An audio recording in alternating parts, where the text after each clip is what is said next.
For you. What's this? It's a music box. Holy shit. A Patek?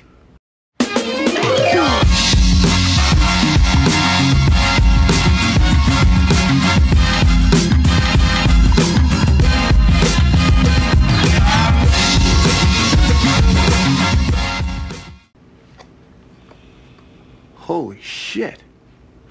A Patek? Yeah, me and Ralph got lucky on a new real estate investment.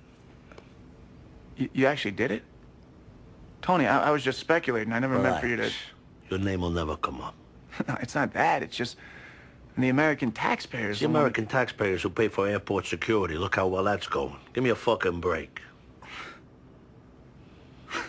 This is like a $15,000 watch, Tony. I can't take this. It's just a little thank you, that's all. Hello, I'm Paul Pluta, the method actor who plays Archibald Chesterfield III, AC3, the pontiff, the guru's guru, the governor's governor. Now, guys, tell me what you think. Tell me what you would do for a Patek Philippe. Now, I wanted to ask you this here. What would you do to get yourself a Patek? What would you do? What would you do if Tony Soprano, God rest his soul, if Tony Soprano asked you for a little bit of assistance, would you be helping him? Would you help Tony Soprano with a business deal to get a Patek Philippe? That is the question. And I gotta tell you, I don't know if it's an offer you could turn down. And I wanted to ask the audience, what would you do to get a Patek Philippe? And it's a very, very, very interesting question. I mean, I love the Grand Classiques from Patek Philippe. And did you catch what model Tony gave the guy for his investment advice? 5036 white gold on the white gold bracelet. Absolutely stunning. Absolutely stunning. What would you be prepared to do to get yourself a complicated Patek Philippe? What would you be prepared to do? Tony Soprano! Tony! Hey, Tony! I have a business deal for you. You cannot lose money. What would you be prepared to do to get a Patek? What would you be prepared to do to get a Patek Philippe there? And I gotta tell you, a Grand Classique from Patek Philippe, that, you know, I'd have an industrial accident with a Makita. I would have it's a type of circular saw. I would have you know, what would you do to get yourself a Patek Philippe? And I gotta tell you, they are such a cool, beautiful brand. I love me Patek Philippe. It's a Grand Classique from Patek Philippe. And what would you be prepared to do? Because let's face it there, for us mere mortals, to get one Patek Philippe is a big stretch. It's a big stretch. It's a very big stretch. And it's one of these problems that, you know, it's not easy for us everyday lower middle class overweight white schmucks to get there. It makes it hard. It's hard to get. They're very expensive. You've got to, you know, firstly, you've got to get over the wife. The wife, oh, they want to do the kitchen. They want to go overseas. They want to pay for Stacy's braces. They want to, oh my God, the list goes on. They got a never-ending quest for things that need to be done around the home.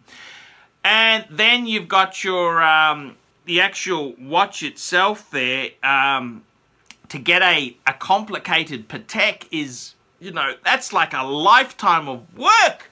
Lifetime of work. A Grand Classique from Patek Philippe. Very, very expensive and difficult to obtain. Just so hard. I mean, it's hard enough to get a Steel Sports Rolex. Hard enough to get a Steel Sports Rolex. But could you imagine to actually get a Patek Philippe. It's very, very, very, very, very hard. Not so easy. Not so squeezy, not so easy. And what would you do? What would you be prepared to do to get a Patek? Tell me that now. I want to know. I tell you the truth there. It's a bit of an anti-climax. I'm actually thinking of selling my Patek because I don't have a home to live in. I'm thinking of using it as a down payment for a condo.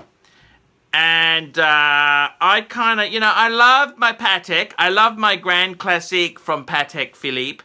But I do need to look at accommodation. And, where do you draw the line in the sand? To get a complicated Patek, what would you be prepared to do? I love my Patek. I really do love my Patek Philippe. But I gotta tell you, I don't know whether I'd be doing a deal with Tony Soprano. I don't know if I'd really want to do a business deal with Tony Soprano. God bless his soul, deceased. I don't know if I'd want to do a deal with Tony Soprano to get a Patek. There are some things in life better not to get. Better not to get, if you know what I mean. So I want to ask the audience, what would you do to get a Patek? Because for the average middle-class man there, let's face it, you don't get one off to start with. You struggle. You finish university. Well, because you probably need tertiary qualifications to be able to afford one later on. You finish university, you get yourself a steel sports Rolex, you then get yourself a wench, you get married, you have children, you get that corporate job, corporate fun, and then you your 30s, your 40s, you get a divorce in your 30s or 40s. Then you marry Buffy from The Office, and then you're starting again, and before you know it, you're starting to earn big coin, but you've got diabetes, you've got all sorts of shit coming up on the radar, and you get yourself a Patek Philippe. It's hard! Divorce, children, alimony, it all eats into your Patek Philippe fund. So to a lot of people there, even if you're a professional with tertiary qualifications, getting a Patek Philippe ain't no easy walk in the park. So if Tony Soprano rang you and said, hey, could you take care of a little business for me? Could you refuse if he gave you one? Could you refuse it? Hey, would it be rude to refuse a Patek Philippe from Tony Soprano? Could you refuse it? I don't know. What do you think? Could you refuse? It's an offer you cannot refuse. You cannot refuse the Tony Soprano charm. And I tell you what, it is really cool having a Patek Philippe. What would you do to get a Patek Philippe?